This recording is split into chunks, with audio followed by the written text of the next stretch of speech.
How do you know if a narc's self-reflection is real? Do no contact works? Does it bring your ex-narcissist back even though they have a new supplies? Do I explain to the narcissist why I'm choosing to leave or just leave? If you guys are new here, my name is Ben Taylor. I'm a self-aware narcissist on this platform and several others to provide awareness, growth, healing, and change. And we do that by, having like nuggets of truth with like the small videos that we do everywhere with, doing online coaching and development, things like that. Let's see, Mia put up a question here. Will you please advise my ex-narc stole everything from me? I want to get my stuff back. The police cannot help. That's really like the tough one, because if you have something where either you don't have a legal claim to it or it doesn't show that it's like yours, then there's not really a good way to get it back. The hard thing is if you give the narcissist money or anything like that, you're probably not going to get it back at all or ever. So you really have to be careful, because a lot of times there is no way to be able to get things back, especially when it comes to money. Okay. So please be careful with that.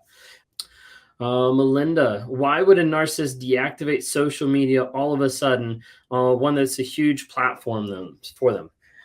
So it's a really good question. So a lot of times the first thing that I normally see is that they don't deactivate it, they just block or they just hide. But you can always look and see at other places, so I totally get that. The other thing that I see is sometimes they'll deactivate social media for another person. So like when they go to the next supply, when they go to the next person, a lot of times they'll get to the place where like, oh, like I'm going to be completely different. Maybe that's a trigger for them. And so they completely take it away and they just like disappear off social media. Makes you wonder, what's going on. And it's another way to be able to control someone else. All right. I see somebody in the queue real quick here. Let me go ahead and pull it up and see. Hello. Can you hear me? Yes, I can hear you. Can you hear me? Yes, I can hear you. How are you doing today? All right. How about you? Doing well. Glad for you to be able to join real quick. If you want, you can use video. If not, totally get it. That you can just stick with the audio too. But what's going on? Nothing much. I'm going through I don't know what's going on actually in my marriage, but I've learned a lot from your YouTube shorts, and I've been watching a lot of you and Lee and some of the survivors. So just trying to navigate the situation here. It's a lot. It is a lot. Absolutely. Any questions or anything that kind of like pops in your mind as being like something you're questioning of yourself, or like wondering like, what's going on, things like that? Yeah, well, I mean, I know he says he doesn't want divorce. Because I kind of was just like, go. He's agreed. We're Christians, so he's agreed with Pastor's Council to separate. Okay. But the first time we separated, he kind of like self-sabotaged. So I don't know if he's gonna do that again, or. But I did set up like a list of things and shared with my pastor what I would like to see. Okay. We can't do no contact completely because I'm 9 months pregnant. We already have a daughter together.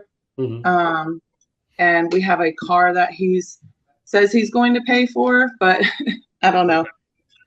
It's a mess. It's a lot. No, I hear you. I mean, there's a lot of stuff that goes into all that. So I definitely hear you and feel you on that. One of the biggest things, especially when you're interacting and having to go through this process, is like if anytime you can find either a person or a system that can act as like a buffer, is definitely huge. Whether that's actually like a third person to like communicate through, or whether it's like, hey, we can communicate through over email or like something like that. And what that does is it provides kind of like a mental and emotional buffer sometimes, versus like always feeling like that, adrenaline spike every time like you get a text message or a phone call or something like that too.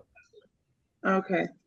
One thing I would be careful of is like, as you kind of go through this process, if it's happened before, you might start getting into like some repetition, into some cycles with that. So like one thing I would definitely recommend is you probably have already seen it on my YouTube, but check out how to set boundaries with a narcissist, because it dives into more detail of you want to set boundaries and goals. So like, that they're progressing, but you also don't want to give them all the answers.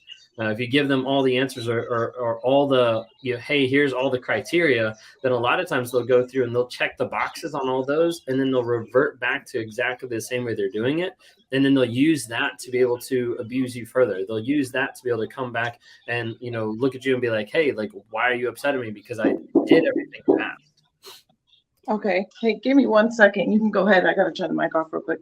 Okay. No worries. Great tip. Awesome. I'm glad. So basically I'm out of luck and X-Narc wins once again. Is there any way to get justice ever? So like when we're talking about like physical things, when we're talking about like money, things like that, like you're putting stuff into an empty hole that's like never going to come back. It's not going to happen at all. So like you have to be really careful. Like if something happens like this, like you have to let any monetary stuff a lot of times go, unless there's a legal way to be able to say, hey, this is how you have it. The thing that happens at the end of the day is people get too much locked in the idea of like, am I winning or am I losing? Okay. Because you're defining winning on beating another person or being better than another person or, proving that they get their karma or something like that. At the end of the day, like you win as you heal, grow, change, and develop. But when you focus on someone else, that's you losing. When you focus on someone else taking away your power, taking away your growth period, that's you losing. Okay. Let's see. What about if they only kept Messenger? If they only kept Messenger, then they're probably using it to communicate to someone. Can you give me your number one advice for healing after being in a very long narcissistic relationship? Number one advice is get to the truth. Like understand what the truth is of the situation. A lot of times people are journaling or writing stuff down to try to be able to ground themselves in the truth and the reality of what happened. Because when you're in a very long term, you start to doubt. You start to question like what is actually going on and like what is actually happening. Like there's a big aspect of getting to the place of saying like, hey, like this wasn't real or this didn't happen. And the more you're able to journal and write stuff down, the more you're able to understand, hey, this is actually what happens. Because one of the biggest things that people normally have to get over, like the biggest mountain they have to get over after they break up with a narcissist is what's real. And so the first step is acknowledging the truth, understanding what the truth is, and chasing after that. Journaling is a huge aspect, a great way to be able to do that. What happens when they're being amicable and accepting the divorce? They might already have another supply and they want out. That's a popular one, because they just want to get out like as quick as possible. Had a great one-to-one with you, Ben. Check Ben. Awesome. Super glad. When you get the urge to reach out to an ex-narc and you don't know why. So a lot of times this goes back to the idea of being trauma bonded, where you're actually like stuck wanting to go back to this person and you don't know why. The reason why is oftentimes based on hope and potential or cognitive dissonance. That's what builds the trauma bond. The idea of like, wait a second, I think, this person might change. I think this person might actually get it. I remember how great they were. Maybe we can make this work. Or you're going back to the person because you're thinking like, okay, like what this person says and what this person does are two different things. And that cognitive dissonance is what pulls you back, is what addicts you to it. Okay.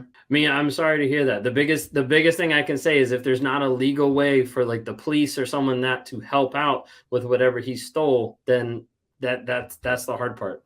So reach out. There's plenty of people around that are willing to be able to help and try to be able to get you to the next place that you need to be. Like oftentimes people have to start connecting with, different organizations or churches or different people like that to try to be able to help get them back on their feet. So I totally get that. Hey there, you jump back in, so I want to touch base you again. This is pretty cool, man.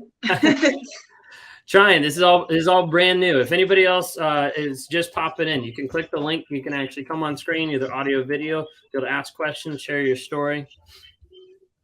But yeah, wanted to swing back because I saw you pop back in. Wanted to touch base on any other questions or thoughts you had real quick. I don't know. I don't know. It's a bit confusing because he's always has, even through our troubles, he's always supported me. Okay. So I'm just interested to see how it's gonna play out. When you say like troubles, like life troubles, or like how does he respond when you get like sick or something like that? He takes care of me when I'm sick. I think the most thing that I've noticed is the empathy thing. You know, like if I'm upset or crying, I can see him get upset or be like, you know, well, I'm not gonna cry about it, you know, that kind of thing. There's a lot of boxes he checks when I watch the videos. He's been to a program before as well. He has an addiction problem. So I know a lot of that probably has to play into it. Okay. And he did the program and he was good there. But like 2 months later, he went back doing drugs, and that's usually when we have the issues going on, as when he's using. So I don't know. I guess I'm in a state of confusion, I guess, still, when it comes to, you know, his actions versus what he says, and just not being able to trust if he's really gotten better. Like he's made some minor changes, at permanent changes. But it's the I think it's just the when he uses that it, you know, it all goes straight back. And oftentimes, like, using, you know, on whatever level with whatever substance just accelerates a lot of issues that's hard to be able to get down underneath the surface and actually like work through some of those issues, not knowing, you know, what you're actually dealing with. Yeah. And we've had a lot of moments too where he'll have moments of like clarity or truth, like he'll say the truth, but it's very few times, and you can see in his face when he says it, he gets really uncomfortable, and he like wants to change the subject or you know, start doing something else and just leave the whole conversation. So that kind of confuses me as well, because he doesn't have, you know, like his family, he doesn't have any friends, he doesn't have people who are on his side, I guess, like the flying monkeys idea. And he's been, when he does do something wrong, you know, whether it's, you know, cheating or doing drugs, something like that, he will admit to it, but only when there's proof. Other than that, you know, like only if you've caught him. Yeah. So I don't know if that's, you know, maybe you can explain that better. Yeah, I mean, a lot of times a narcissist isn't going to apologize or admit anything that they've done. A lot of times they won't admit anything even after, you know, they're shown the evidence. They'll just gaslight, love bomb, manipulate to try to be able to avoid that accountability. But then you also have a lot of times where they will still, you know, perpetuate that same story. Sometimes you have it where narcissists will actually like, oh yeah, I did that. Sometimes it's because they realize there's no way to back out of it. There's no way to be able to get over it. But the thing is, and that people have to remember, is they only are doing that because they got caught. Like, it's not because they are coming to the table and they're like, hey, I did this last night. It's like, oh, you caught me with like 6 months, or you caught me with like 2 weeks, or you caught me with, you know, X, Y, and Z. A lot of times it's all like reactionary of like, oh, they caught me, now I have to confess with them. Right. Because there's been times where he'll be like, well, I told you. And I'm like, you only told me because I caught you. Exactly. You didn't tell me beforehand. You told me when I had evidence. Yeah. Okay. Yeah, no, absolutely. And a lot of times people struggle with that question, that concept, especially when they wonder, like, is the person in my life, is the toxic person, are they actually changing, growing, and developing? And oftentimes what you'll notice is that change, or that change of them growing, developing, is normally after you lay out criteria. Which is why you have to be really careful in like saying like, hey, this is what I want you to do. Give me an example. I was talking to someone the other day on a one-on-one, and they don't want to be with the person. They've already separated. They've already like done all the work. Like, they're broken free. They were no contact for a while, but they didn't block because they're like, oh, they're not going to come back. They came back, and in the conversation of like closure, it was like, you know, there's no chance, we're not going to be together. Like even if we ever hope for it to work, like it would have been like you getting the therapy. Keep in mind, in this moment, he was not in therapy. As soon as they got off the phone, he set up 6 months of therapy, like instantly. And the thing I had to like tell her is, I was like, if he actually wanted help, if he actually wanted to grow in this area, he would have been in therapy before he called you, and he would have been in therapy and changing his actions and behaviors so that that could be proof of like, hey, this is me changing. But the fact that he scheduled it right after he talked to you shows that he's not interested in true change. He's only interested in manipulation. Okay. Yeah, because I had talked to him about, I actually think I showed him one of your shorts one time, and I was talking to him about it, and we did like the little online test and stuff like that, and he seems open to it. He actually did schedule a meet with you today, I think at like 12 or something. Okay. So whether he follows through, we'll see. But what time zone are you in? Pacific time. I'm in California. Okay. Yeah, I see it. Cool. So we'll see. We'll see how that goes. But right. Okay. I don't know how to feel about it, because I really disagree with divorce for religious reasons. But I am considering a legal separation. That would kind of be like my second to last step, I guess. If divorce has to happen, it'll happen, but that's going to be on his part, just because of my beliefs. But I'm just kind of, I don't know if I'm not trying to hold out hope for sure. Like I said, I've been watching your videos, so I'm not. I am sticking to facts and what he does versus what he says, because he says everything. He goes right, left, up, down. Sometimes I don't know if that's word salad or what, but he'll say things where I'm like, oh, that's the truth. That's how he really feels. And then he'll say, like, okay, yeah, let's get a divorce. I don't care. I don't need you. And then, no, I don't want a divorce. I want to stay together. All in the same day. Like, it's crazy making, I guess, is what that is. And oftentimes that's manipulation, just to be able to extend his stay in your life, but to keep you like on edge. And a lot of times they'll do that so that they control what you're doing, or they control of how you're responding or how you're acting. So you have to be careful about that. I totally get that as far as like, religion wise, like not wanting to divorce, but there's also a big aspect that like, even depending on what religion you adhere to, there's also an aspect of like a higher power or God not wanting you to be in a relationship that is abusive or that is like destructive to you or the kids. Right. And that's why I was advised with legal separation, because that would give me everything that I would need, like a divorce, but it keeps that, which how my pastor put it, and I was like, I don't know if that's a good thing. Keeps the door open is what he said. Those were his exact words, which kind of, from what saying you don't want to leave any doors open. So I think it's just kind of my second to last step. I don't know how healthy that's going to be for me, but I am, I am reading Boundaries books. I'm going to read that book that your wife read. I think that would be really good for me, since we've kind of had years of him, cheating on and off and stuff like that. So I think that would just help me personally. I think the book was Forgiving What You Can't Forget. Yeah. Right now I'm going through Boundaries, a book called Boundaries. And then after that, that's the next one I'll be reading. Okay. Yeah, if you hadn't had a chance to be able to check out, we recently, I guess it's like 2 months ago now, but we have a course on the NARC app that's actually based on boundaries. It was actually written by Bree, who runs Abuse is Abuse. So she did a really awesome course that's on the NARC app as well.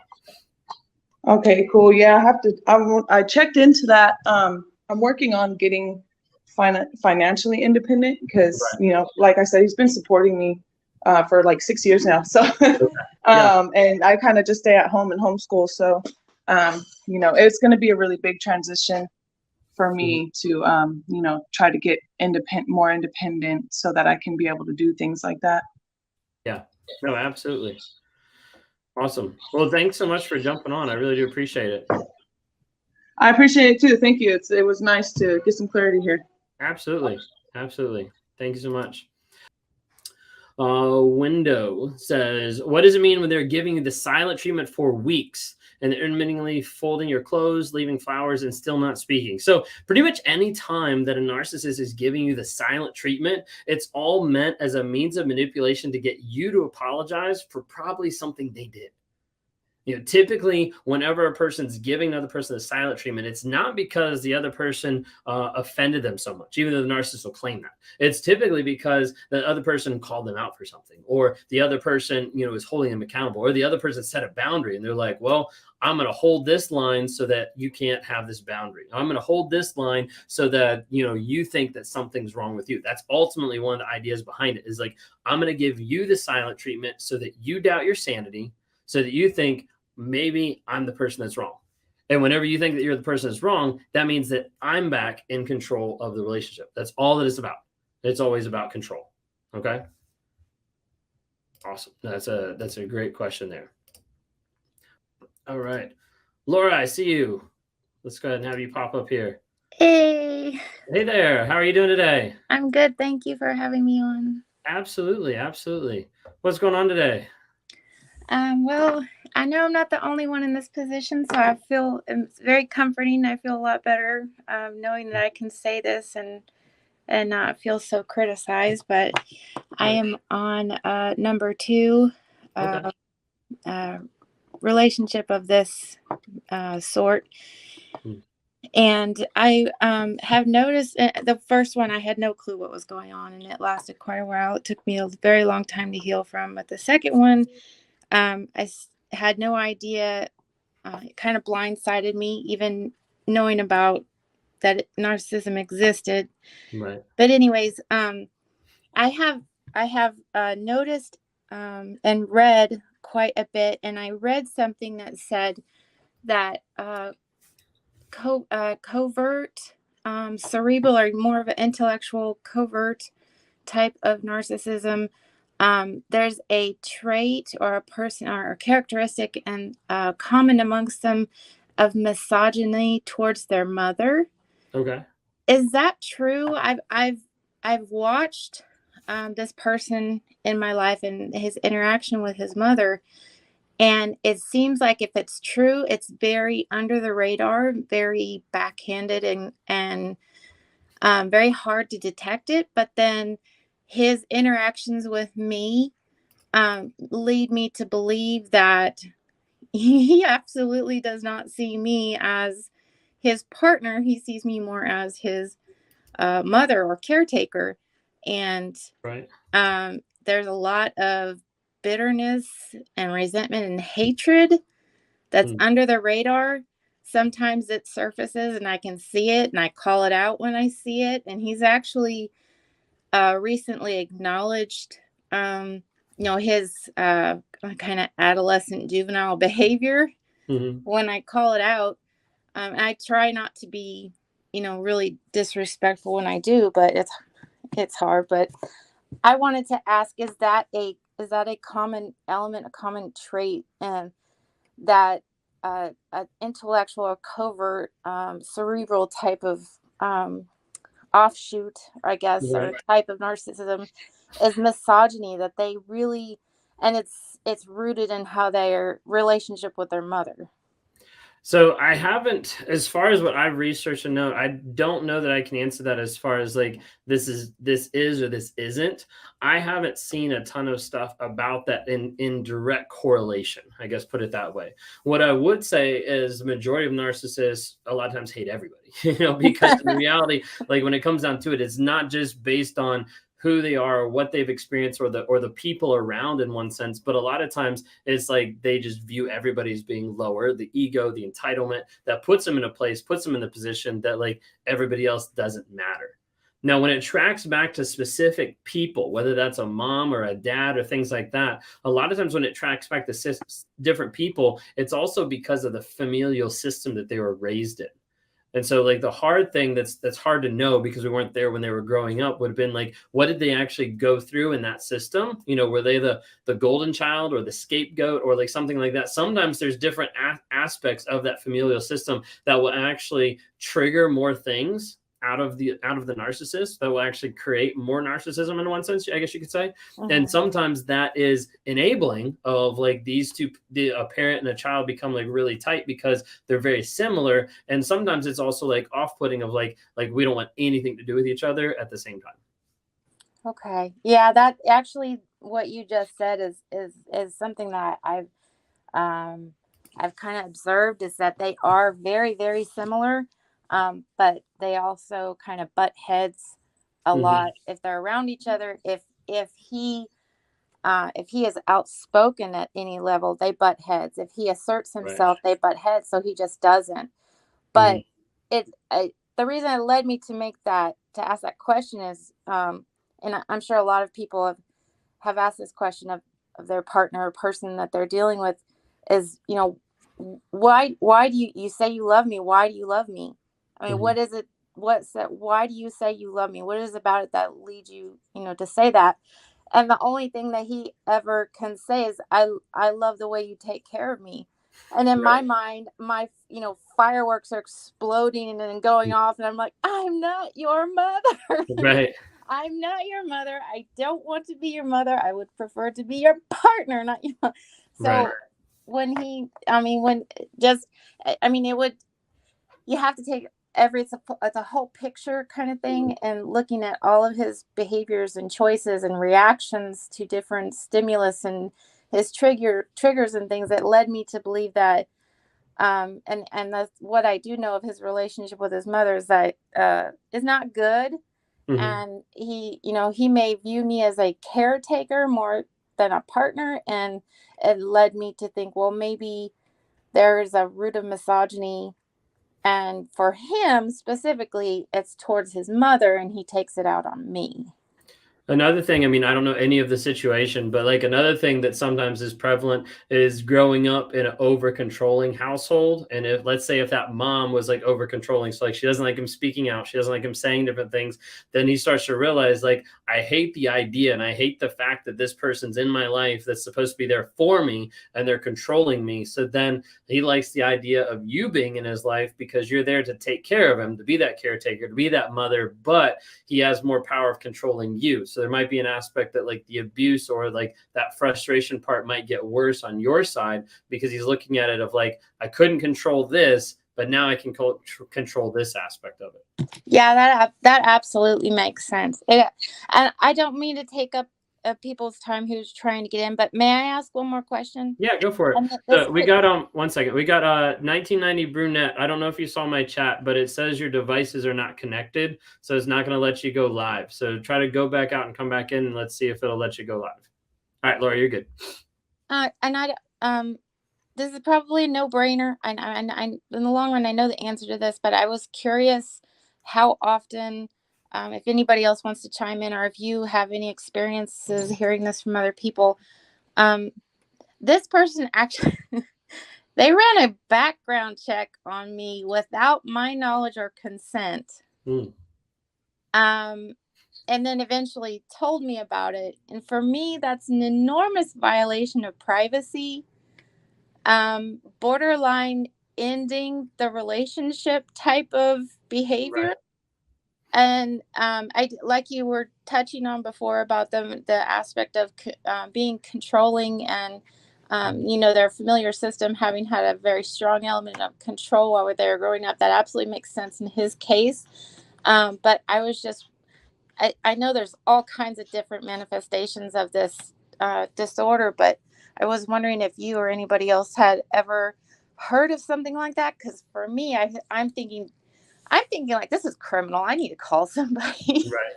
What I would ask is, when did it happen in the relationship? When did he actually run it? It was towards the beginning, but he didn't tell me immediately. Okay. And then like throughout the relationship, has he like been like cheating on you, or has there been different stuff like that? Or I don't have like, obvious, blatant, right. in the act type of proof, but I have everything else that could be considered proof. And so I would say, yes, it is true. I do believe that he has actually vocalized to me that he was seeking out somebody else. Okay. And, he may be trying to portray that, our relationship has gotten better, so he doesn't want to, but I don't believe it. I really do believe he's still seeking out other supplies to keep on the back burner. And like this past weekend, he got a text message at like 2:30 in the morning, and I happened to be awake, And I said, Mhm. who's texting you at 2:30 in the morning? And Right. of course, you know, he blows up and blame shifts, projects, and it makes a bigger deal out of, or, you know, makes a huge deal when it's a legitimate question. Mhm. And for me, so, you know, I was upset. So I'm like, you know what? See who you want, screw who you want, date who you want. I don't care anymore. Mhm. And I got up and I went. When I get angry, I clean. So you would think my house would be cleaner than this, but I got up and I cleaned my kitchen.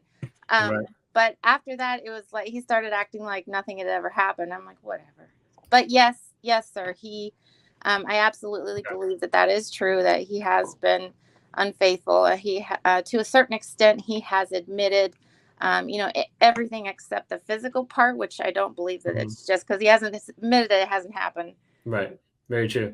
Yeah. So a lot of times with that, like if it's like a background check or something like that, really it's for me and my perspective, or like what I've done, it'd be like the idea of like, let me either get dirt on you so that I can use that as leverage to control you, or let me prove that you're the same way as me. That way I'm justified doing whatever I want to do and I can blame it on you. So a lot of times like trying to gain more information, because like really it comes down to the idea of like knowledge is power. The more knowledge I have about you, that's why I want to know like your hopes, dreams, aspirations, everything you want in a guy, because then I can model that, I can mimic that, I can put the mask created just for you to be able to control you. So the more I know about the other person, the more I can actually learn how to control and trigger them.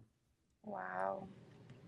So yeah, thanks so much. Those are some great questions. I appreciate you coming on. I appreciate your time. Thank you so much for your help, and I'll continue to follow you. You're answering a lot of questions as they come up, you know, through the days and weeks ahead. So Well, thank you. I appreciate it. thank Thank you. you so much.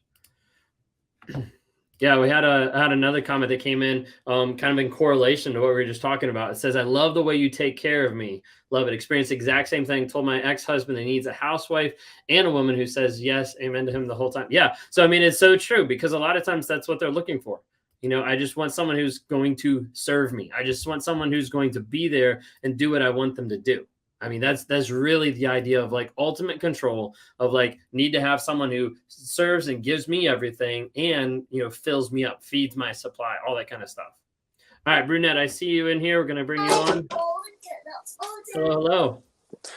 Hey, can you hear me? I can hear you. How are you doing today? Oh, pretty good. How are you? Doing well. Doing well. Thanks for jumping on real quick. Yeah, thanks for having me. I don't even know where to start. It's a lot. So, I've been with this guy since 2012. I got pregnant really fast, and it's pretty much been toxic on and off. And in the last, I don't know, maybe 6 months or so, I noticed he has a lot of narcissistic like things going on. So yeah, this last breakup was pretty bad. Like he managed to somehow get me charged with assault, even though like I didn't assault him. But Right. yeah, he manipulated our 4-year-old into saying like what he needed him to say. And I actually went like over 2 months without seeing our 2 sons, because we have 3 kids in total. So I had the youngest daughter with me. Okay.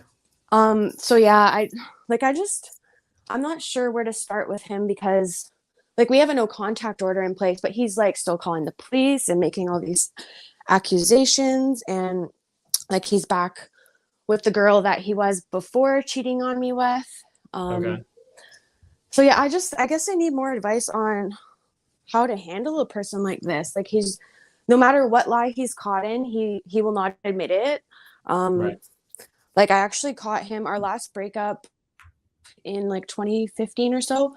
I had caught him on Craigslist, like basically offering escort services, because he had a really bad drug problem at that time. And so I've been on a path for the last few years now where I'm just trying to do everything to like improve myself. And he just was not on board with that. I wanted him to quit drinking, and I started confronting him about things because I realized how bad it was. Right. So I confronted him on, like, I guess he was on this website Chatterbait. He would not admit it. He won't admit anything. So it's just like really difficult to deal with a person like this. Like I obviously have no choice. We have 3 kids, right? So do you have any advice? Yeah, so I think like one of the biggest things, like starting off just with like the whole idea of like there being no contact, but he's still like reaching out and trying to really just like smear your name and everything, is like, one, like don't react to it. Like, don't try to prove, that you're not that person. Like, live your life in a way that proves and exemplifies by how you're demonstrating, by how you're living your life. And what'll happen is you'll have friends, family, police that will see like, hey, like what he's saying is not matching up to what she's doing, and when they're able to see that and not see you like kind of like buck up against it or try to like prove to everybody, when they're able to see like, hey, like everything that he's saying, like we're talking to this person or we're seeing this person, like she's not exemplifying that at all. So like something's not adding up. A lot of times they'll kind of like run themselves into a hole whenever people start catching on, understanding like, hey, like they're not, like they're lying, like they're not matching up to like what is actually there. With kids, it gets like a whole nother ball game as far as like the contact and communication and things like that. I know we probably don't have enough time to like dive into all that, but like one of the biggest things with kids, one of the first things that I kind of mentioned to you is like, one, look up and start to understand the BIF method as far as like any communication about the kids. Okay. Because like if there is any communication happening in regards to kids, either see if you can have like a third party app, third party person, or see about making sure that any communication that does have to happen kid related goes through the BIF method, which is brief, informative, friendly, and firm. And it tries to keep you like aligned so you don't get pulled to the side or like caught off guard of things that he puts out there or things that might happen that you'll want to respond or like react to, if that makes sense. Yeah, it does. That's helpful. Do you have any advice as far as like he's actually gone as far as like trying to manipulate the kids and stuff? Like, as I mentioned, I hadn't seen the two boys for quite a while, and when they had come back to me, like the things that they were telling me, it was just, I was so upset but didn't want to react. At what point do you tell your kids stuff? Like, I don't want to paint him as a bad person because like that's their dad, right? So Right. I don't want to do the same thing essentially that he's doing. Like the kids had told me that, oh yeah, daddy said that we weren't able to see you because we've been being bad, and if we act like that, like you're gonna freak out or something. Like just crazy stuff. Yeah, just a lot of manipulation of the kids. So like, first off, I would say age appropriate honesty is super huge and needs to happen from your side because it's not going to happen from the other side. Two things that aren't going to happen from the other side is honesty and also emotional safety. And so that's going to be one of the two biggest pillars that you're going to have to build in your relationship with your sons to be able to say like, hey, this is what's going on. So being honest about it. This is what's actually going on. Doesn't mean you badmouth the other person. Doesn't mean you trash them or anything like that. But you do have to be honest of like, hey, like, I know like dad said, like I was going to get upset if you act out or if you do something wrong or whatever. Like, hey, that's not true. Like, I love you for who you are, regardless of what you do. And I want to be able to help you as you grow through life. Okay. So like, there's an aspect of like being honest with it, and you can be honest with it without painting him as a bad person, but the actions that he's doing are bad. Okay. So there's like a differentiation. Can't talk. There is something there to be able to kind of differentiate between the two of y'all of like saying like, hey, this is what's actually going on. And the more you're able to tap in and like tell them like, hey, this is the truth. Like, this is the truth of the situation. Not that you're just pitting yourself against the other person, but like the truth of like you and your situation of like, hey, this is what's happening. This is what I'm doing. This is how I'm here for you. That's going to be huge to be able to help them develop that emotional safety and support there. Because they're not going to get that again, like from the other side. Yeah, for sure. Okay. Well, thank you. Hopefully that helps. Are you guys at a place, are you guys like married or have to worry about custody stuff? Well, yeah, that's the custody thing is pretty messy too. Like in the past, we just had the one kid. So Children's Services was actually involved, and they had ended up giving me custody. But because I guess we got back together, a lawyer has told me that kind of it's no longer in place. So at this point, like the Children's Services are back involved again. So they actually told me, they said, like, I agree. He was trying to keep the kids from you. So at this point, I would just keep them and then go through court, because if you send the kids back, he might not return them. Yeah. Like he's literally using the kids against me. So. Yeah, no, 100%. You have to be really careful of that, because now like it gets to a place where you're no longer like fighting for, him to change or love or anything like that. You're fighting for your kids' preservation. And that's really like the biggest thing that's going to help get you through whatever custody, divorce battles and stuff they get through. And then that's where we kind of turn it around a little bit and start focusing even more on your healing, growth, and change with, getting away from like the addiction side, the rumination, things like that, to be able to help you continue to move forward. but like ultimately, like there's a huge aspect of like saving your kids. One thing to remember is that an absent parent is better than a toxic one. And so anytime that you're able to spend time with the kids and help them grow, I'd rather have the kids grow up in a single parent household that's loving, nurturing, and kind than get divided between two where they're getting a lot of toxicity from another person that's gaslighting, manipulating, and abusing them to be able to even use them as flying monkeys towards you. Oh yeah, he's manipulating and gaslighting the kids too. And that was the line for me when I noticed that. I'm like, no, like do that to me all you want, but you're not going to do that to our kids, right? So right. No, absolutely. I would say on the different platforms, he goes under 2 different names, but also check out, if you don't follow already, Judge Anthony. I think that's his name on TikTok. And also I think it's Anthony Bompiani on Instagram. But he is a retired judge that does a lot of like narcissistic content that shows you like how to interact in the courtroom, how to go through some stuff. He gives a lot of really helpful tips going along with like custody cases and things like that. Yeah, I will check him out. Thank you. Absolutely. Thank you. I appreciate coming on. Yeah, thanks. Have a good one. Take care.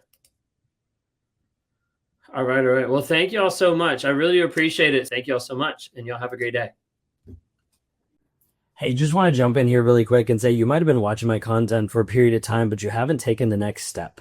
You haven't taken the next moment, the next idea, the next thought to actually change your life. And I want to provide you with a couple different options.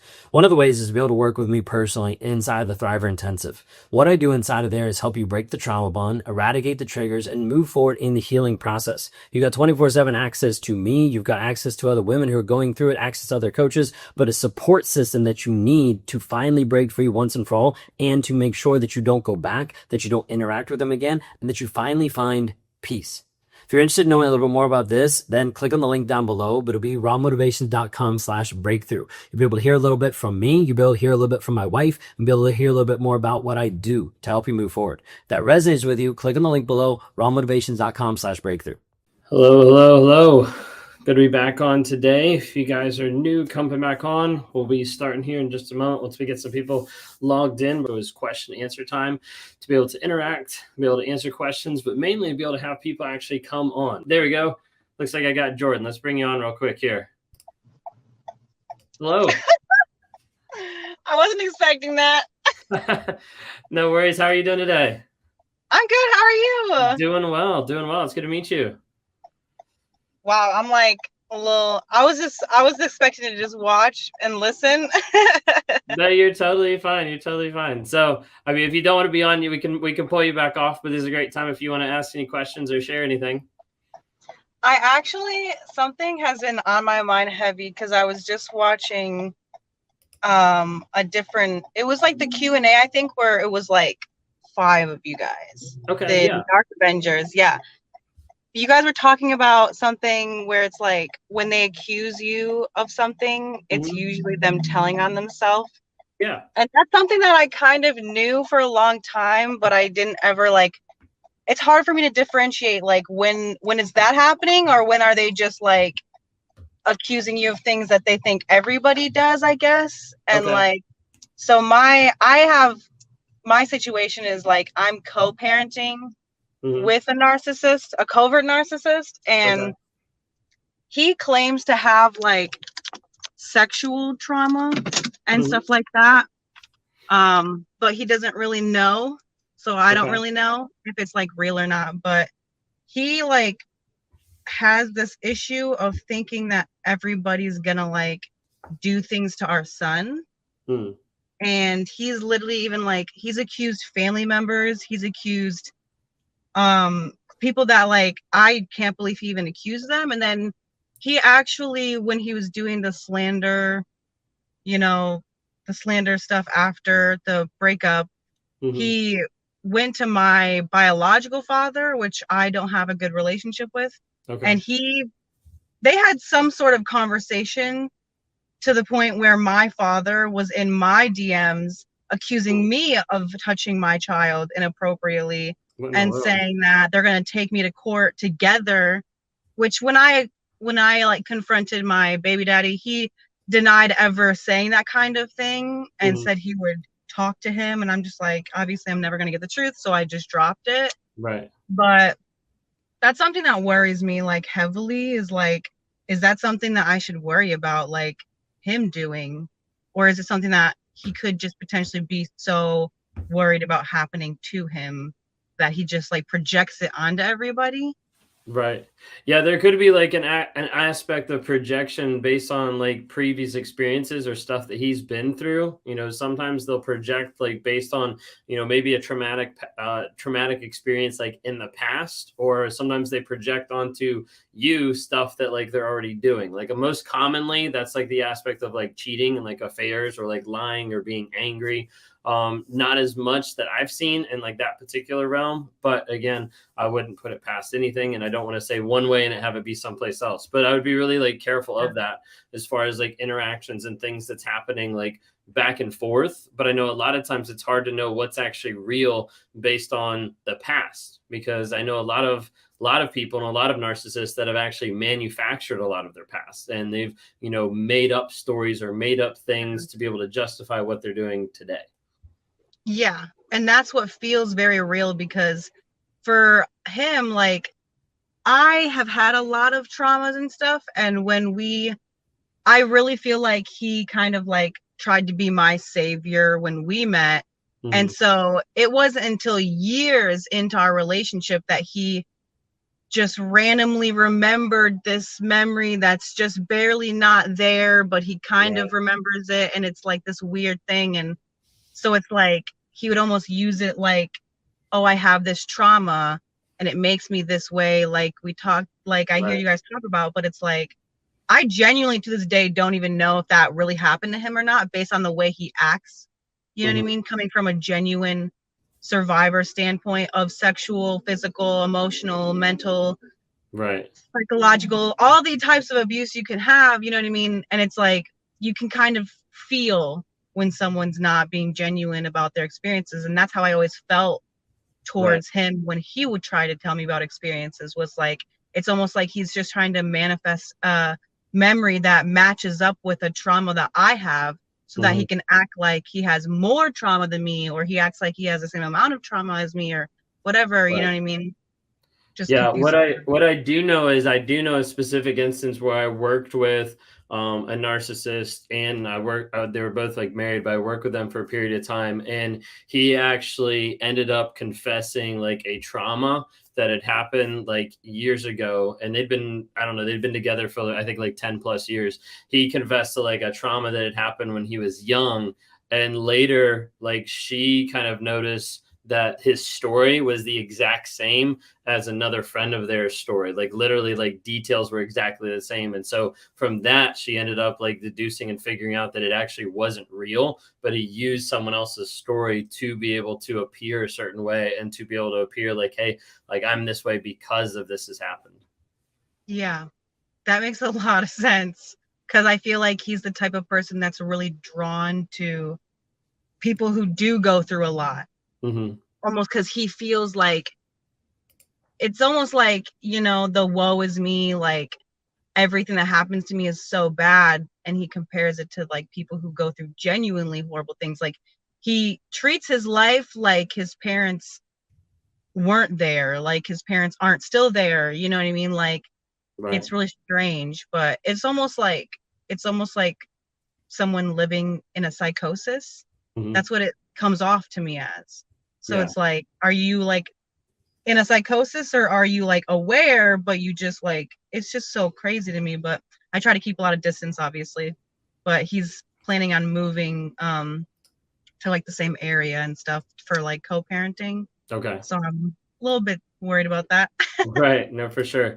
As you dive into that a little bit with the whole co-parenting thing, take a look and research into parallel parenting, and then also learning how to communicate with the BIFF method, BIFF, brief, informative, friendly, and firm. But that's really key and crucial a lot of times in communicating in parallel parenting, like situations and all. I like that.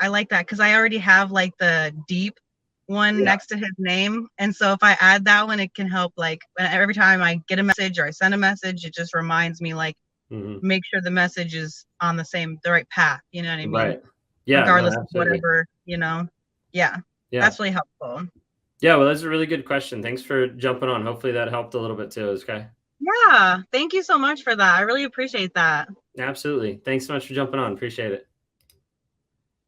All right. So, Layla, I see you. I'm coming for you in just a moment here.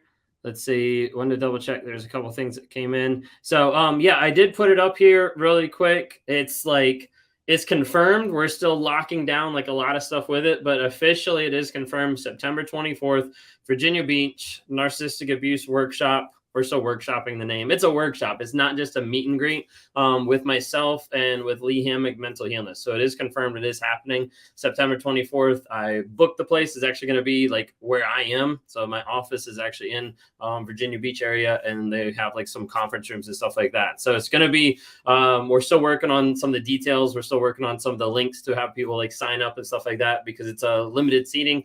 We're looking at only being able to offer it to like 20 different people, and it's stuff that we're trying to put together because we want to actually combine our knowledge and information to try to be able to put together a workshop to be able to help you.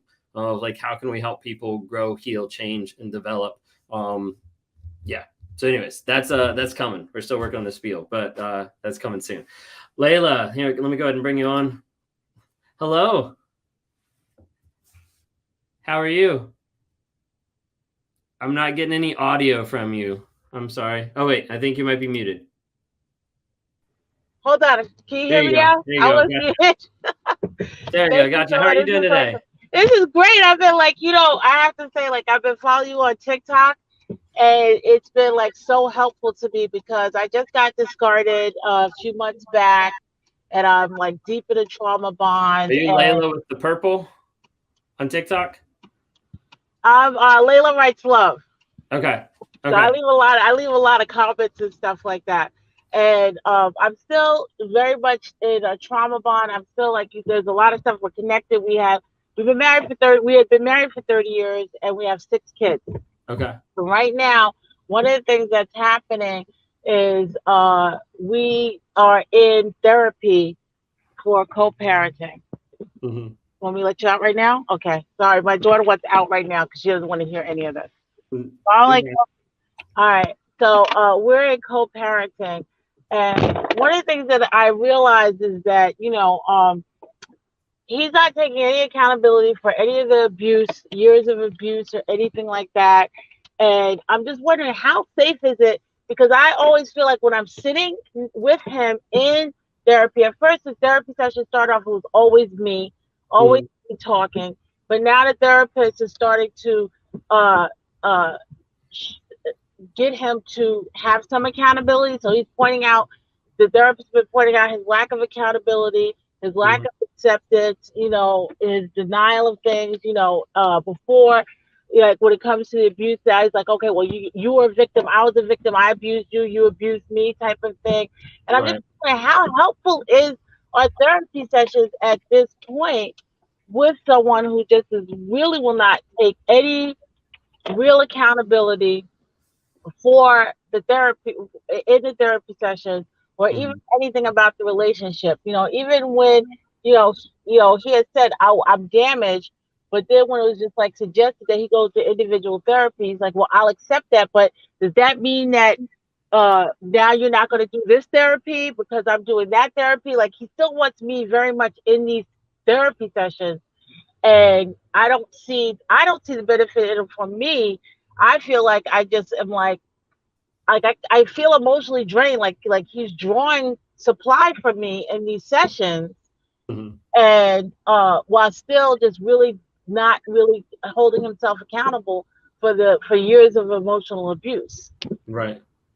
Yeah, and that's really what it comes down to. It is like you were saying, like, what is the point of being in this if there's no if he's not taking accountability, if he's not like responsible for some of the stuff. And that's really what it comes down to. Is the end of the day, if he's not growing, changing, being honest, vulnerable, or taking that accountability, then there really isn't much point, because at that point you can have him either try to manipulate the therapist, or just try to blame things on you, or just sit there and just avoid the whole thing, and it's not going to get to a conclusion that it sounds like that you want to have, because ideally you want to be able to have someone who, can engage with you and can take that accountability and responsibility. If he's not willing to do that, there's not much point in that aspect. But that's the whole thing. Because when I said in the last session, when I said, well, I don't really see the benefit And I really don't, for me being here, because the same issues, you're not getting the help. Mm-hmm. Yeah, the same issues.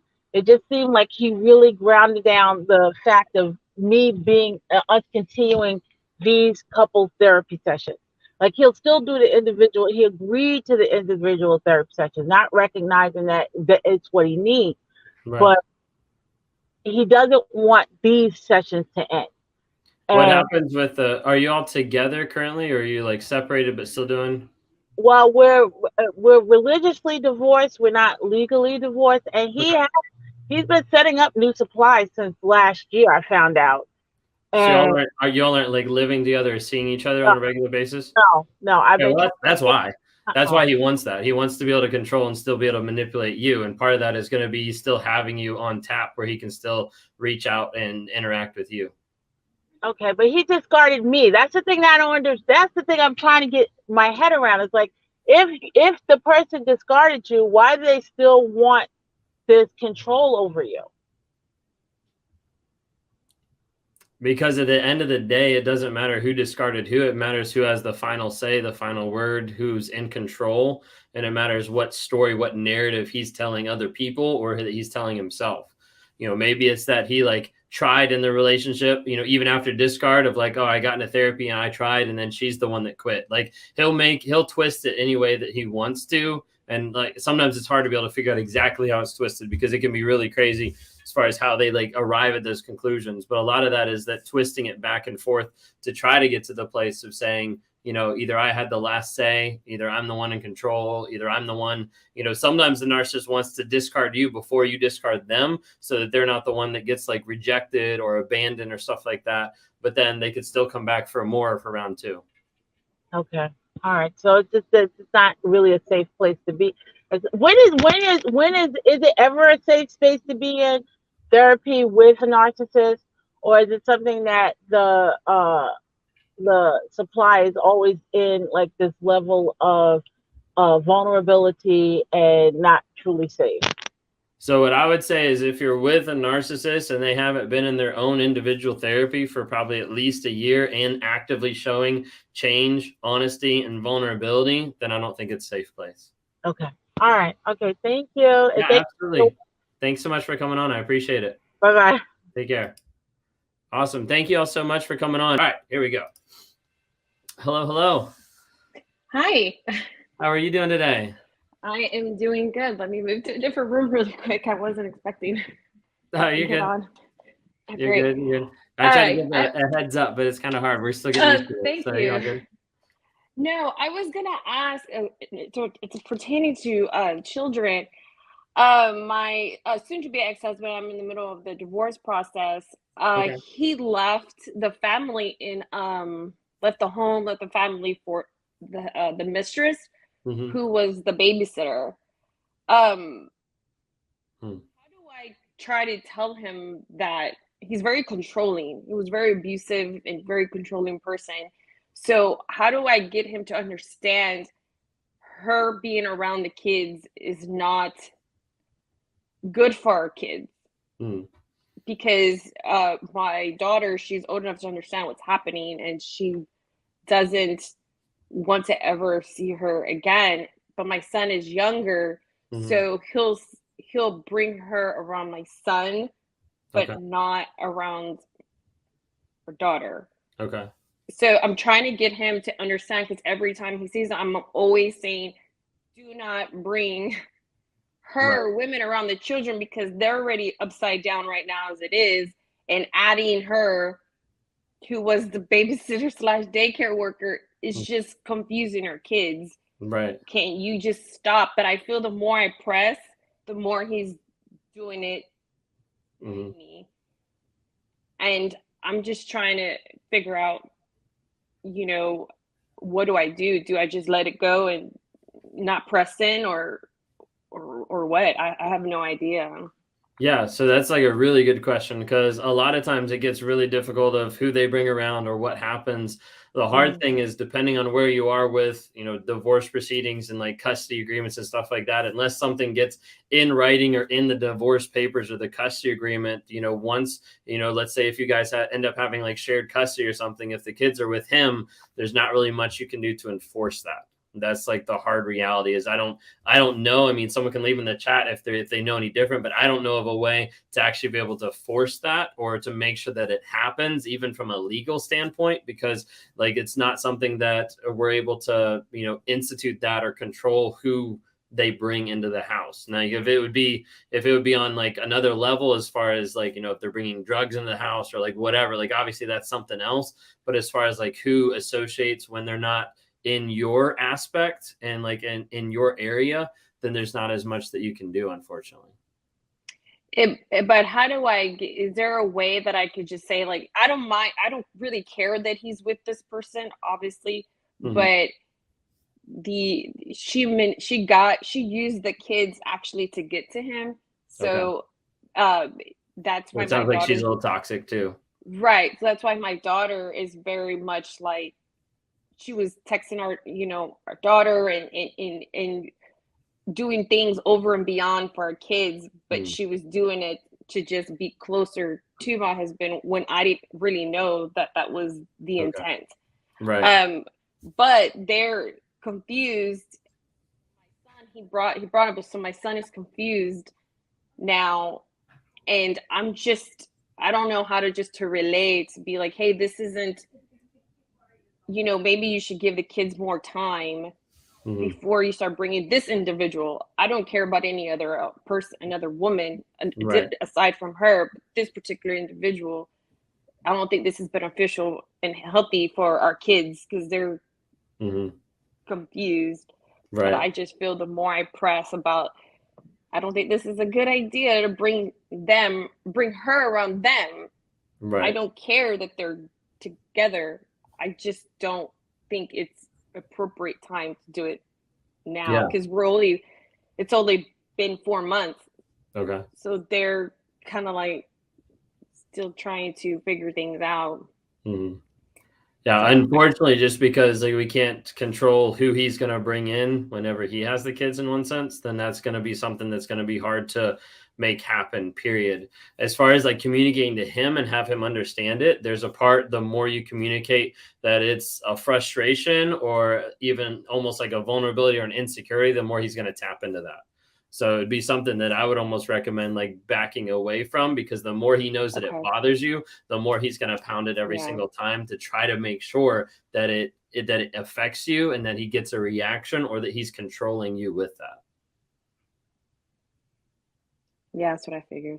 So one of the biggest things you can do is when you have the kids and when you're working with the kids and everything like that, just be honest, like let them know this is what's happening. You know, obviously there's a age appropriateness to be able to work with the kids to be able to understand that. But also like there's still a lot of stuff that can be communicated even to a young kid that's not bashing the other person, but it's just saying, this is the facts, you know, this is what this person did.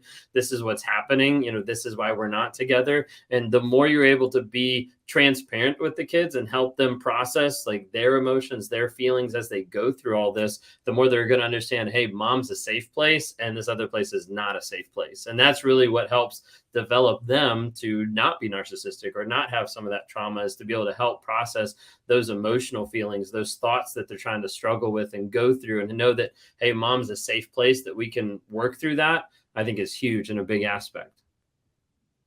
Oh, that's good. I'll do that. I'll do that. And then I just won't say anything. A lot of times, one of the quotes that I like love recently is someone kind of said the idea of an absent parent is better than a toxic parent. And so really, like, as you split and as you divorce and custody and all that kind of stuff, like you're going to be doing more parallel parenting than you are co-parenting. And then as a result, it means the time you have with the kids is like precious and special to be able to spend time with them, but also to be able to be there for them. And so like, I would definitely like look into, respectful parenting or gentle parenting, because that helps walk them through a lot of the emotions that they're dealing with. And that kind of a hands-on approach of helping them process that, they can get from you that they're never going to get from the other side. That's good. Okay. I'll look that up. Yeah. Thank you. Yeah, absolutely. Thanks so much for coming on. Appreciate it. Yes. Thanks. Take care. How do you know if a narc's self-reflection is real? You know that a narc's self-reflection is real when you actually see change. You know, if it's not one thing just to be self-reflective and stay the same way. You know, a lot of times you'll have a narcissist that might get to the place of some level of awareness, but then they don't do anything about it. Sometimes people are like, I just want my narcissist to know or understand, or I just want my narcissist to get to the place of like, hey, like this is sorry, I lost my train of thought. Like this is who I am. Like I just want the narcissist to like understand what they've done. And the thing is, you have to understand, like if you get to the place where the narcissist is aware and does understand, a lot of times they don't change. Because awareness doesn't mean that they're going to change just because they're aware of toxic traits or behaviors. You know, that's why a lot of times you have like a person who starts to become aware somewhat and they don't want to be like, oh, I'm a narcissist. So, oh, I'm a sex addict, or, you know, I'm just, I just struggle with addictions. I just have a pornography addiction, or I just have, you know, a lot of those things go in tandem with narcissism, but sometimes they also get used as an excuse of like, this is why I'm an asshole because of this. Okay. So there's a lot of different things on there. I'll keep jumping on this question. So a lot of times, like the narcissist, they want to view like the past as the past. Like it doesn't exist. It doesn't happen anymore. And that's the problem, because when you only are running from the past and running to the future, there's never an aspect of self-reflection to end up working on yourself. And that's really like the crux of it. And if he's not willing to sit in the pain and say, hey, this is who I am. And the hard thing is you can't force him. You can't like sit him down and like hold him in the pain of like, hey, you have to stay here. Like they have to be able to understand like, hey, like this has to be something that you work through. If you don't work through it, if you just work past it, you'll never find that healing. You'll never find that healing. One of the things that eventually we're going to put on a t-shirt, because it's so awesome, is the concept and the idea of be the buffalo. Okay. Because what it is you've got buffalo and you've got cows. All right. And out west, whenever a thunderstorm happens and it starts going from, you know, west to east or whatever direction we want to put it, but it starts coming one direction, the cow gets scared of the thunderstorm, the lightning and thunder. And as a result, the cow runs away from it. The buffalo, on the other hand, whenever a buffalo gets scared, it actually runs toward what is scaring it. So as a result, whenever that storm is coming, the cow's running away from the storm, and it takes a lot longer to be able to get out of the storm because it's chasing it, it's following it. But the buffalo, on the other hand, it actually runs toward what's scaring it. And so that storm's coming, the buffalo's here, it actually runs toward, it minimizes the time that it's in the storm. And I find this the same with narcissists, with people that are, and with empaths, with people that are trying to work through pain and healing, is it's so easy to want to say the past is in the past. Let me try to move past it. Let me move around it. Let me not deal with it. Let me not put it on the table and say, crap, this is actually what it is. This is actually what's going on. But when you're able to go to it and face the pain, face the healing, and actually go through it and be like, hey, this is who I am. This is what's happened. And going back and going to the place of saying like, hey, this is the pain that I have to go through. That's where people find that healing, that growth, and that change when they face it and they work through the pain versus running away. The hard thing is the narcissist always wants to run away because they want to run away from guilt and from shame all the time. Absolutely. Out of sight, out of mind. Hey man, it's good to see you. Out of sight, out of mind, erasing the history. Like as soon the past in the past, like I'm going to live in the moment. I'm only going to focus here. Everything in the past, like I'm just going to like get away from, you know? Do I explain to the narcissist why I'm choosing to leave or just leave? If you're asking this question, you've probably already been through a lot of scenarios where you've talked about, you know, different things that are happening in the relationship that are not working. You know, maybe cheating, maybe lying, gaslighting, whatever. Like if you're with a narcissist and you've already gone through this, it's not like, oh, I just figured out they're a narcissist like yesterday and we got together like a month ago. Like this is probably like someone who's been with it for a period of time. There's a whole aspect that you've already communicated stuff that they need to change in order to be in the relationship. And they haven't respected that. They haven't cared about that. So with that, that is the option of like just leaving. Okay. That's something that is coming up. I just did a video on transitional supply. Gosh, I forget. I don't know if it's on YouTube. I think I did a video on transitional supply. Check out on YouTube. If not, let me know. Anyways, Vicky, it looks like the connection might be bad. But let's see. Can you hear me? Is it? Yeah, I can hear you fine. I don't know what's going on. I've been back and forth between YouTube and Facebook for like the last 15 minutes. No, you're all good. How are you doing today? Good. How are you? Doing well. Doing well. Thanks for jumping on. I just want to say hey, and I think it's great you're doing it Monday, Wednesday, Friday. So that's awesome. Trying to do that. Yeah. So yeah, that's I think really we had like awesome. 4 people that jumped on Monday, and I think like 4 or 5 people today. So I think it'd be awesome. And then we'll be back on Friday to do the same thing. So just trying to do it and try to give people a little bit more interaction, a little bit different ideas than just like a live where it's just a bunch of like text on the screen, but just interacting kind of face to face, you know, over digital screens. But yeah. Yeah, and, you know, when I was in at the meet and greet in North Carolina, you know, it was nice. We got to meet, and it's so different when you're in person. You know, it's like, right. You know, there's nothing, you know, in between, and it was really, really nice. I got to see, you know, everybody and whatever. But, you know, I think the workshop is going to be much better because that is, I think, more of what I was looking for in not realizing that. Like, you know, I wanted to say hey and this and ask questions and whatever. But you know, there's 75 people, you know, pulling at you, coming here, coming there, and you got to make everyone happy. And you know, everyone's there to see, you know, either who they want to see or gain some knowledge from other people or whatever. So I think, you know, you and Lee getting a little bit more, I don't want to say personal, but just to give a little bit more attention to more people that need certain intentional things. of what we're trying to do too.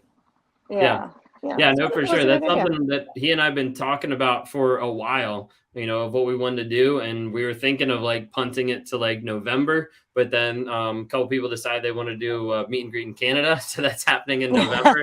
So Lee and I were, well, we'll try to do it in September. So it's all kind of like feeling it out, trying to see like, you know, what works and what people want, what would be helpful for people and be able to interact with people. And so like Austin was kind of like the stepping stone of what we were planning. And then we decided, we'll just do a workshop before we even get to Austin. So, but yeah. Yeah, that's a great idea. And, you know, I'm jumping in the car and going out there because I have friends in Austin anyway. So I was like, hey, you know what? I'll just plan around that and get there and go. But yeah, it was nice in North Carolina to see what they have. Definitely not going to Canada though. Sorry, but I'm not going to Canada. It's okay. I'm not going to Canada either. So it's totally fine. So I think there's like 5 or 6 graders signed up for Canada. Austin right now is the big one with 10. So I think that'll be pretty huge. Yeah. So after our messaging yesterday, I went in your schedule this morning. So I'll be seeing you. I'll be seeing you this week. So I just want to hop in and say, hey, peace out, my friend. All right. See you, Ben. So much. Let's catch you later. Take care. Awesome. Well, thank you all so much. Appreciate it. Y'all have a great day. You've been told it's all your fault, and that makes you feel crazy. No one understands you, and that leaves you in a place of being alone. You've tried to break free multiple times, and that leaves you helpless because nothing you've done has actually worked. It hasn't actually got you free or liberated from this toxic relationship. So you feel crazy, alone, and hopeless. Guess what? That's a lie. Because all it is how you've been raised and conditioned inside of this abusive relationship over and over. And as a result, you've sacrificed your growth, you've sacrificed your worth, and you've been trapped inside of a toxic relationship. What if I showed you the path to freedom? A way for you to actually get free mentally and emotionally from the toxicity that's happening right here, right now. You deserve more. You deserve to be able to heal. And I want to help you with that. If I can help you with that, go to rawmotivations.com/breakthrough. Schedule a call there and let's talk. Hello. Good to see you guys today. So we are back again. I know narcissism is caused by childhood trauma per se. My son is 9, almost 10, shows traits. Is he too old to hopefully fix, or is it already too late?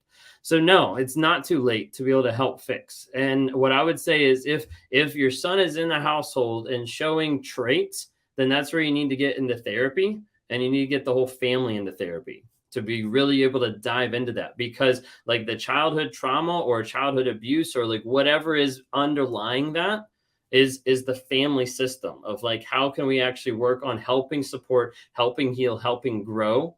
And so a lot of times when people see those traits happen in their children, that's where like something's happened in the whole family dynamic that needs to get looked at. And therapists, especially like looking at the whole familial aspect, can be really helpful in helping do that. But narcissism can't even be diagnosed like in a younger person until I think like 18 at least, in one sense. Like that before then, it's not something that is locked in or is like prevalent. Okay. My narcissistic ex-monkey branch from me to her coworker, and we've been broken up for 1.5 years.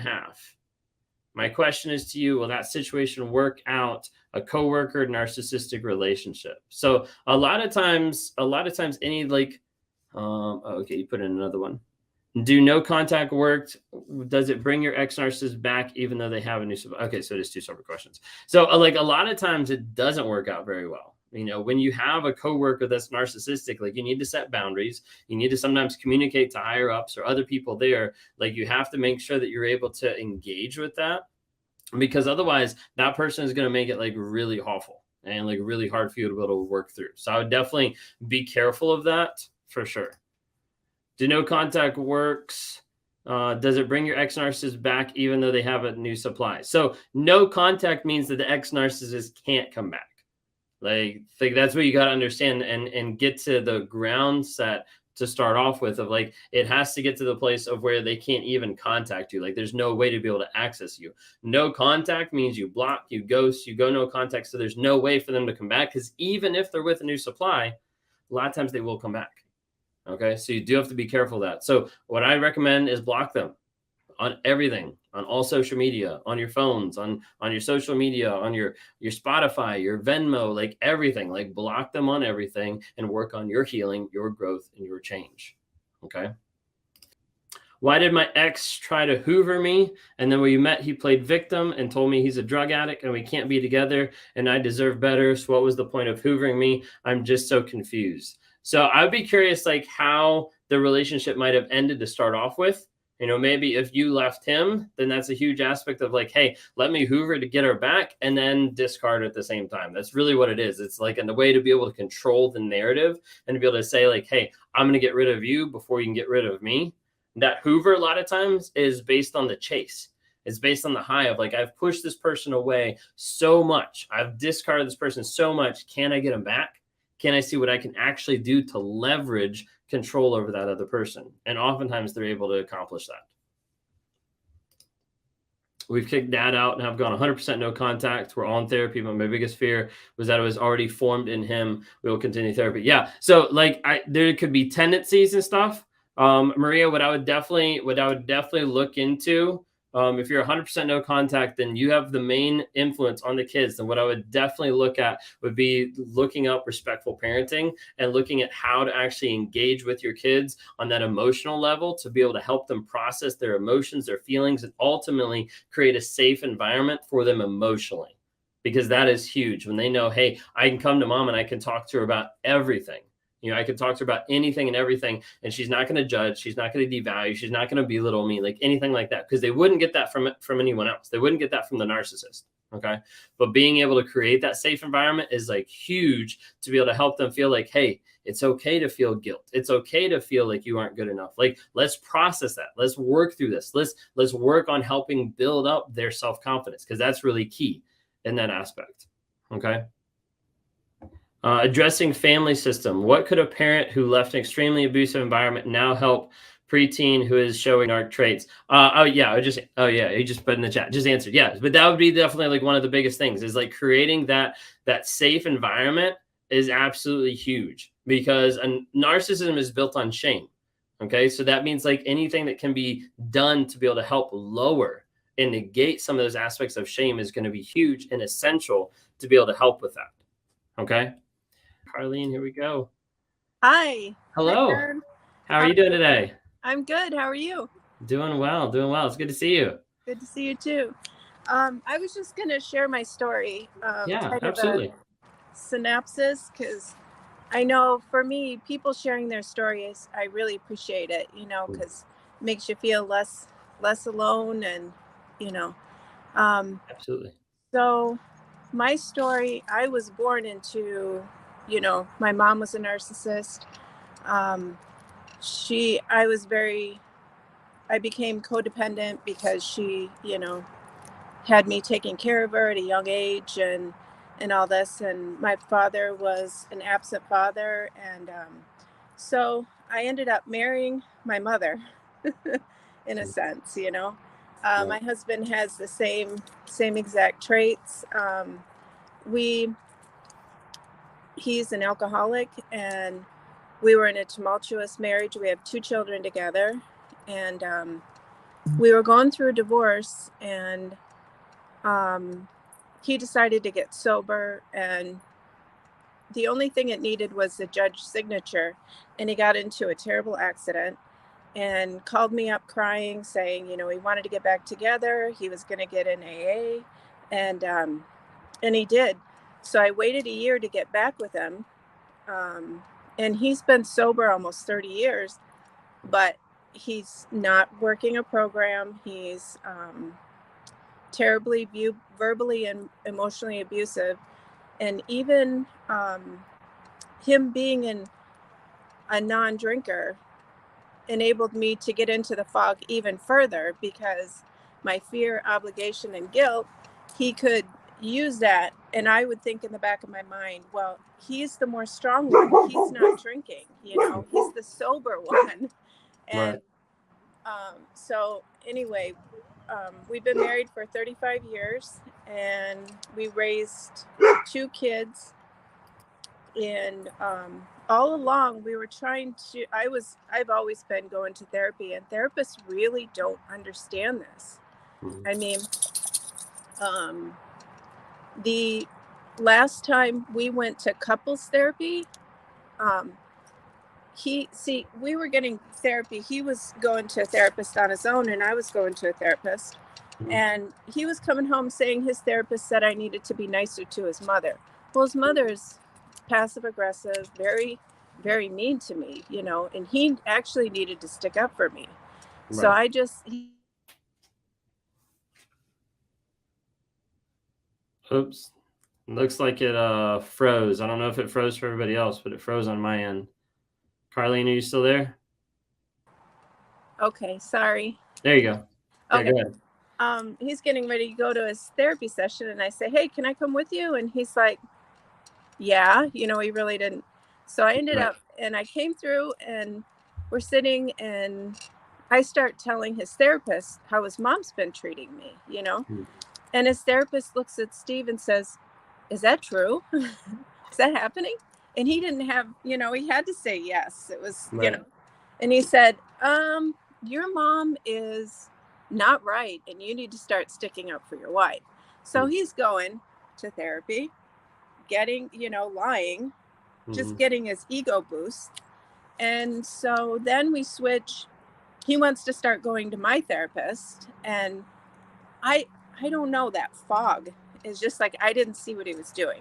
Well, we go to my therapist, and she's, you know, he gets her right in his grasp, and she's telling me I need to change, just like you say. They know how to work that. He worked her. And then so this was a couple years ago when we did the therapy, and the couples therapy, and we went for a 2-year deployment with the Coast Guard. And so we go to California, and I'm thinking, his therapist says I just need to be more attentive. I just need to, you know, so I'm going to be his number one. I'm not going to tell him no. And he's an extreme guy. He's reckless. And we go skiing at Lake Tahoe, and it's really slick that day. And my gut is telling me, trust your gut. Don't listen to anybody. Trust that gut. And I'm at the top of the hill, and I want down, and he's like, no, you can do it. You can do it. Well, tore my ACL. So I'm struggling with, and this is during COVID. So during the lockdown. So I have to go into surgery during lockdown. Very, very stressful time. Did not have any help from him. In fact, he left me as much as he could, you know.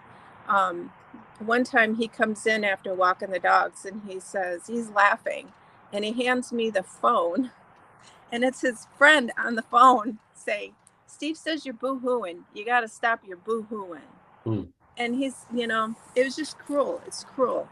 And so I start Googling, you know, this behavior, because the therapist told me I should be okay with everything. And I get Lee Hammock come on, and it's like, oh my gosh, I've been duped. My gut, my brain was telling me all along, and I didn't listen. I didn't, you know, my brain was telling me the right thing, and my gut was, but I was following my heart. And no more. I'm, you know, I'm seeing things for what they really are, and I'm changing my story through your one-on-ones. It's really, you know, I'm staying in reality, and I'm just going to keep developing and going to get healthy and get out of this because, you know, it's, and it's nice to have this community to really stay out of the fog and really know that this is that, and stay out of the cognitive dissonance too, because I'm not in that anymore. I'm really paying attention to what his actions are.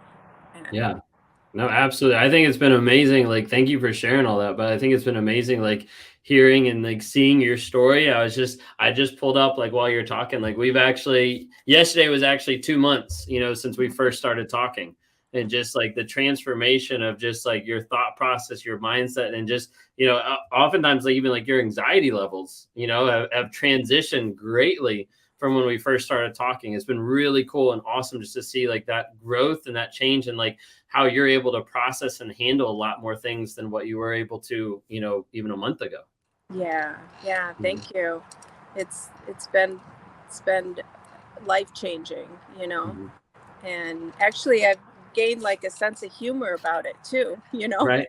because, you know, I haven't left him yet, but I'm in the process, and I have to, because, you know, and you helped me because, you know, the birth of my grandchild came about this month, and I knew he was going to wreck that, but he wasn't able to wreck that. He tried. Yeah, he tried, but like even like your perspective has changed, and I think it's key to mention too, of like now that you're able to like have some humor about it. It's not even like fake humor. Like it's not like you're trying to like bury stuff. It's like, no, like I actually see what's going on, and like, hey, you're not going to trigger me. You're not going to control me by what you're doing now. Right, because I'm never going to tell him you are being ridiculous again, because if I say, why are you behaving that way? It's like, fight on, you know, let's go, it's go time. And while my daughter's in the hospital in labor, he sends us a text saying, I know I shared this with you, but I'll share this with everybody, because it's kind of like when you say they act like toddlers. This is such a toddler move. It's like a little kid that's not getting attention, you know, getting ready to stick his finger in the light socket, you know. But she's in labor, and I'm at the hospital with her, and he sends us a text saying, I'm hiking. You know, he said, I hiked 5 miles and I only had a half a cup of coffee with me. Well, this is in California. You don't have water. You're going to, you know, it's so in total, it was a 10-mile hike because he had to go down. And then, you know, it's just like craziness. Like anything to get the attention back on him, right? I know. And then nobody, her husband and I could not talk about the birth. Anytime we started talking about, well, this happened, you know, we'd interrupt, and so we'd be quiet. And it's I just don't, I'm looking at it. I'm not going to change that, but I don't want that anymore. Yeah, no, absolutely. To put you on the spot, like since we've been working together for like 2 months now, any advice that you give to anybody who's like watching, you know, maybe they're at that initial spot, like trying to figure out like what to do, or that confusion or anything like that, what might be like one tip or advice you'd give to someone like starting off on this journey? Really meditate, get yourself centered, and just observe. Start to observe, you know, because that has really helped me, just staying in, because even before we did where we did my story and what's really happening, and repeat that, I actually started that process on my own, you know what I mean, a little bit, with staying centered, staying, okay, I can't change this person because he tells me you need to change. And trust me, I've been jumping through hoops. I've been doing everything he needed me to do. Because, I mean, and nothing has changed. He still treats me terribly. He's still, you know. And so when I realized that nothing I do is going to change his treatment. He's going to continue to treat me the way he does. Right. I need to get centered. I need to start focusing on myself and stop giving all my energy to him. And that is really key to actually start to see and to move forward, I feel. Yeah, no, absolutely. Awesome. No, thank you so much. I appreciate you jumping on. You're welcome. Thank you. You're welcome. Have a great day. Absolutely. You too. Like, that's awesome. Like, it's awesome. As someone that, you know, I've had the privilege of being able to work with for a little bit, and just seeing like the growth and the change has been really incredible and really awesome to be able to see in her own life as she builds her exit strategy, as she builds her way to be able to get out, to be happy, healthy, and whole, like moving forward. So it's like super excited. And like, did you hear that? Like, that was like an awesome tip just from her of like the idea of like meditate and observe what's going on, because that is key. The more you can ground yourself in the idea of like what is actually happening, because that's the whole idea of cognitive dissonance of like, don't pay attention to my actions, only view my words. And if I can get you to do that, then I can control you. If I can trigger you, I can still control you. So like the whole aspect of like, take a step back, try to observe what's going on, and then like meditate of like, what's actually real. You know, that's one of the first steps in like working with people and trying to help them understand, is like asking them like what is actually real, and like establishing facts and truth in the situation, because the narcissist doesn't want you to have the truth. They don't want you to be there. Okay. Here we go. Can you address how forgiving is absolutely vital for moving on, but how toxic it could be for the Christian community to just say forgive and let go? Whew, that's a good question. You're bringing like a really good question. So I do think it's essential. So like, I'm a Christian. Okay. I didn't exemplify any of that. I didn't exemplify any of those behaviors because I didn't show love towards myself, to my wife, or to God at all. So like, I don't like say like, hey, these behaviors were that, because they're not. I don't think there's a thing as a Christian abuser. I think there's just an abuser, because a person can't say they've been impacted by God or impacted by a higher being and not been changed. Okay. So I do think that forgiveness is essential, but forgiveness a lot of times is essential for you to sometimes forgive yourself and to be able to move past that, or even to forgive. Okay. But what's the phrase I'm looking for? Oh, my wife had a great phrase. She was like, forgiveness does not mean reconciliation. Okay. So even if you forgive a person, or you forgive yourself, or if you forgive whatever, if you forgive that other person, it doesn't mean you have to be back together. And a lot of times the Christian community kind of like makes that mantra, that idea of like forgive and let go. Okay. Forgive and let go. And then you let the abuser come back in your life. Like, that's not beneficial or safe or Christian at all. Like, that's what's ridiculous. It's like, that's completely like wrong. And it's not even that way in the Bible. It's not like let go. Okay. There's a whole different aspect of that. Anyways, but like the idea of like forgiveness does not mean reconciliation. So that means you can forgive the person, you can forgive yourself, doesn't matter, but it doesn't mean you have to be with them. So like, let's step away from some of the false like thoughts and theology in the Christian community of like, hey, you have to be friends with that person. Like, no, like, heck no. Like, if that person's an abuser, and get out, focus on yourself, focus on your growth, healing, and change, because that's all that you can focus on. So it's very essential. I always told my ex he acted like a child and he needed to grow up for his children. He told me it wasn't his fault. I was an old, bitter woman and he was young and full of joy. I'm 4.5 years older. He always put them down because I'm old. Told him joy and immaturity aren't the same. Absolutely. That's very, very true. And honestly, when it comes down to it, when you're dealing with a narcissist, they don't really know what joy is. They really don't. They just know what the next high is like. They just know what that addictive like cycle is. Like, that's really all it is, because they can't engage with joy, because they can't engage with gratitude, and they can't engage with happiness. It's something that is like blocked because of themselves, because of the mask, because of everything that they're trying to do. Okay. Why do victims stay in long-term relationships with narcissists? Because sometimes they go for years. So when the victims know something's not right, they know it is harder to get out. So a lot of times you see long-term relationships typically happen with covert narcissists. You don't really see it as much with overt. Not too many people are going to stay with someone that's like an asshole from the beginning. Okay. But the covert narcissist tends to hide and go underneath the surface a little bit more, maybe by being vulnerable, by showing like some humility, like all different types of stuff that make you feel and think that it's not a bad relationship. And also, like, in these relationships, they don't just like flip the switch. Sometimes it happens, but a lot of times in a covert relationship, it like slowly transitions.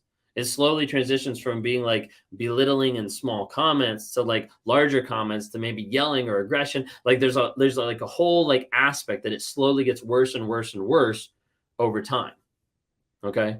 So a lot of times people that are in long-term relationships, they feel trapped because, and here's sometimes how like the narcissist actually grooms the person to stay trapped on their own. They love bomb. They make it feel so amazing at the beginning. Okay. So like I'm the narcissist and you're the person I'm with. I love bomb and I make it so amazing for you at the beginning that what you do is you go tell all your friends and family that this is the best relationship you've ever been in, because it feels that way, because I'm fulfilling all your hopes, dreams, and desires, because I figured out what they were so I could manufacture them. So I could give the idea that I'm the perfect partner for you. So you're telling everybody out there that I'm the perfect partner. But then as I start to pull back and you start to wonder, like, wait, like, why are we disconnected? What's going on? Like, what's the matter?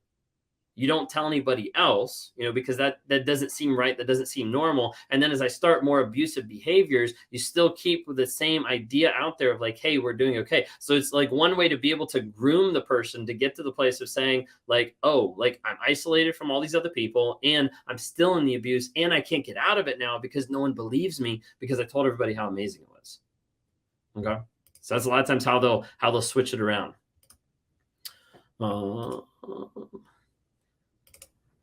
I'm working on my escape by going back to work. Awesome. Recently, I found out he had an affair. I called him on it. Of course, he denied it.